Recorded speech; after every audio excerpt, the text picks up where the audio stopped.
من أعظم أسباب ما تجعلك دائما سعيد مهما كانت المواقف اللي تواجهك إنك تفعل كلمة لعله خير.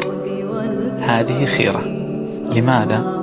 لأن أي سبب يصير معك، أمر معين، موقف، سواء محزن أو مفرح أو مؤلم أو أيا كان، ترى خير، بالفعل خير، لأنه اختيار الله عز وجل لك.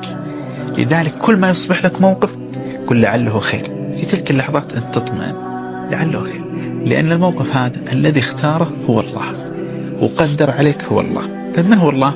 الله الذي يرحمك ويلطف بك، وهو من يرزقك، وهو من يحميك، وهو من يشفيك، وهو من كان يعطيك وأنت في بطن أمك، يوصل إليك الطعام والشراب والرحمة واللطف من سبحانه عز وجل. فلذلك فعل في حياتك، في كل مواقف حياتك، لعل خير لعل خير، بتكون مطمئن وسعيد. أيا كان ترى خير، بالفعل خير، لأنه اختيار الله عز وجل لك. لذلك